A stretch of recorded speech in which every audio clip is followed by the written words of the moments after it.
Vamos a hablar con y escuchar a Carmen Serrano porque tenemos hoy que hablar del segundo capítulo sobre la custodia compartida con especialistas. Carmen. Pues sí, Marilo, nos sumamos nosotros también al dolor del fallecimiento de Jesús Hermida.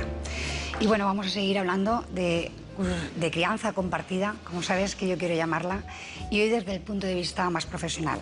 Hoy hemos querido traer al programa al abogado de familia, José Luis Saliego. Hola, ¿qué tal, bienvenido. Carmen?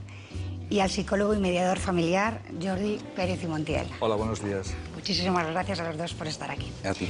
Bueno, voy a ir directa a las preguntas que tanto tiempo quiero hacer pensando en los niños, desde el punto de vista de los niños. Vamos a ver. Si los tratados internacionales reconocen los derechos de los niños a ser cuidados por ambos padres y sus familias, ¿cómo es posible entonces, señor Saliego, que se lleve a los niños a los juzgados para poner en duda un derecho que ya tienen? ¿Se debería aplicar la crianza compartida, pues, como un derecho universal? Sí, bueno, un derecho desde el punto de vista de los niños, porque el problema es que en este país, en España, hasta recientemente febrero de 2015, no se ha aprobado, por ejemplo, la Convención, no se aplica la Convención de los Derechos del Niño que se firmó por la Unión Europea. Entiendo que en otros países mucho más avanzados que en España, porque seguimos aplicando de alguna manera las leyes de la época de Franco a la hora de resolver los conflictos de los niños. Sí, porque esto además nos libera a las mujeres realmente. Sí. Sin embargo, estamos ahí con un costumbrismo Curiosamente estamos aplicando una ley que es del año 1981 con una pequeña modificación en 2005 que fue aprobada por las personas que estuvieron en la transición franquista, es decir, los juristas de la época, formados en la época de Franco. Y eso es lo que se está aplicando ahora. Curiosamente estamos avanzando un poco.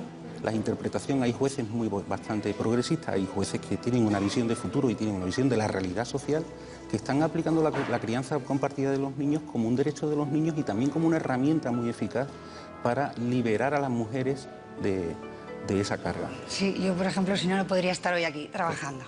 Entonces, por ejemplo, a lo siguiente, si la custodia es un deber, una obligación de los padres, sí. ¿Qué reclaman los padres en los juzgados al pedir la custodia si nadie se la ha quitado? Esto es un derecho de los niños a nacer. Y lo que pregunto, ¿la ley del menor en España reconoce este derecho del niño? Claro. Bueno, ahora recientemente tenemos una ley del menor del año 96, que está muy atrasada, como digo, sigue teniendo bastante carga ideológica de la época de Franco, de la protección del Estado, etcétera, etcétera.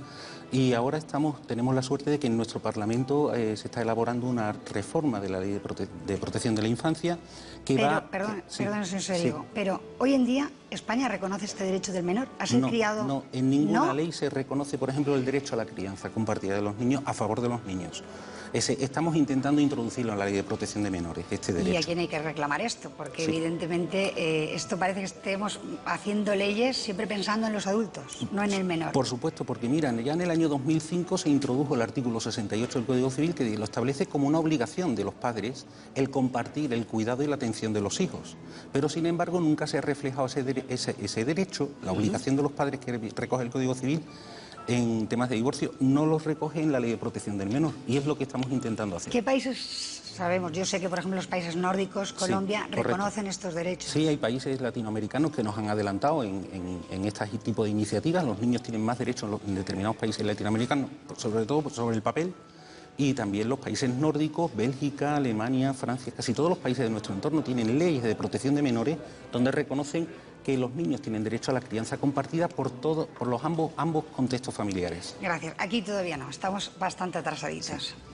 Sí. Jordi, voy contigo. De acuerdo. Una pregunta que me preocupa muchísimo.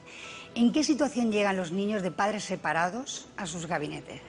Es decir, ¿qué desestabiliza más a un niño? ¿Semanas alternas o que se les prive de la presencia cotidiana de sus padres, que no progenitores? Yo siempre hablo de padres. Sí.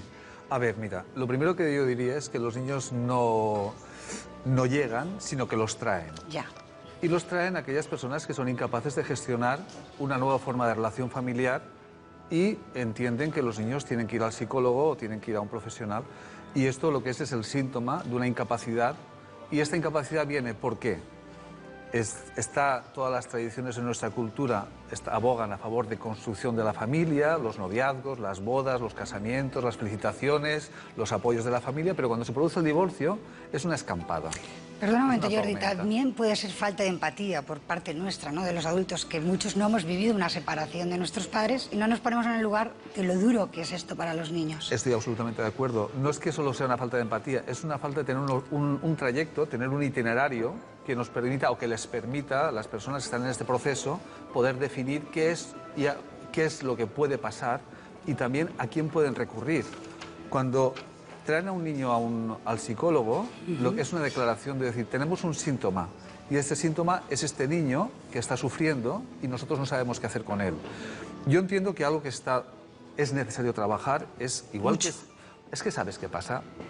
Por parte de la Iglesia hay ejercicios espirituales, no sé cómo lo llaman, para que la gente se case de una buena manera y que aprendan códigos. No hay en ningún lugar donde enseña a los progenitores a ser progenitores una vez separados. Esto no se sabe. Y cada cual tiene que construir de nuevo un discurso que muchas parejas ya lo han pasado y muchos niños lo han sufrido. Es terrible porque además es que la ley ni siquiera lo contempla. Yo le iba a preguntar además a José Luis ahora lo que estás diciendo, porque es curioso, antes de llegar a los juzgados, un niño, dime si esto lo contempla la ley, yo creo que no. No debería de estar obligados esos padres, para que sepan realmente con qué se van a enfrentar sus hijos, y ellos tienen la obligación de ejercer como padres, asistir antes a un gabinete de psicólogos y que sean ellos los que realmente se trabajen ese conflicto. Hombre, por pero que supuesto. no le afecta al niño. ¿Lo Por contempla la ley? No, no lo contempla la ley en absoluto. Hay leyes de mediación familiar en todas las comunidades Sí, autónomas pero a nivel ahí- nacional, pero ya es- llegan cuando es yo... es Jordi, voluntario. contéstame esto, porque... Sí, tiene carácter voluntario, con lo cual, ¿qué ocurre? Que normalmente el problema es que lo que dice Jordi, hay otros países que existen escuelas de divorcio. ¿Me explico? Obligan a los progenitores, Es a que los hay que padres... obligar, hay muchos, porque en ese momento están tan saturados, está el conflicto, que tienen que saber que antes de llegar con el niño, yo creo... Acudir eso, ¿Cómo lo acudir- dirías claro, tú, Jordi? Carmen. ¿Cómo podríamos ayudar a los No padres podemos- que se encuentran claro, ahora mira, en no esto? podemos perder de vista que un buen conflicto Sí. nos da mucha sensación de poder. Claro. Porque mientras tengo el conflicto puedo ganar completamente al otro. Cuando el conflicto se acaba, ya he perdido. Incluso sentirnos un poco víctimas, que tanto necesitamos en ese momento pero del apoyo. cuando yo voy de víctima, o sea, cuando yo me siento problema. víctima, yo espero que la gente de mi entorno sea buena gente y me apoye. Con Pero lo no cual, pasa así. entraríamos en otro proceso, hablaríamos de victimizaciones secundarias, etcétera, con lo cual, pero esto sería otra cuestión. La cuestión está en que cuando una pareja quiere construir un nuevo modo de relacionarse y que hay algo que esto que llamamos el interés superior del menor no pasa de ser una entelequia, porque es lo que menos se cuida. Entonces, si los progenitores tuvieran un recurso al que acudir, donde se les enseñara cuáles son las consecuencias de un buen hacer o de Donde un se mal les hacer. enseñara, Se les exacto. enseñara que pueden hacer las cosas de otro modo. Pero ahí también los operadores, los profesionales, tenemos una gran responsabilidad. Porque tú has nombrado la empatía, sí. Pero la empatía de los profesionales, quiero decir, a veces se nos olvida. Y también podemos ser empáticos sin perder ese lugar tercero, ese lugar externo. Podemos ser empáticos y entender el sufrimiento de nuestros clientes. Yo echo mucho en falta, Claro de verdad, que que el sí. gremio de psicólogos no os hayáis unido, os hayáis manifestado de verdad en favor de los niños. Yo también. Que antes de que lleguen a los juzgados, supliquéis de verdad a las leyes que tienen que ir los padres antes Carmen, a visitaros. yo también, pero no es una cuestión de psicólogos, porque es también de abogados y es también de jueces. Los jueces tienen un papel fundamental. Cuando tú antes estabas hablando de mediación familiar, los jueces tienen la capacidad de derivar, sin que haya la necesidad de una ley que obligue a participar en la mediación, ellos pueden derivar porque están facultados por la ley a decir, vayan ustedes a un servicio de mediación e infórmense. Y cuando se hayan informado, después vienen y me dicen si quieren participar o no. Esto lo pueden hacer ya. Igual que la custodia compartida es Tengo un que recurso. dar paso, lo Disculpa. siento, Jordi. Queremos Disculpa. decir tantas cosas. Por favor, no olvidéis seguir siendo padres, aunque estéis en ese proceso. Muchas gracias, Mariló. Hasta el viernes. Gracias, Carmen.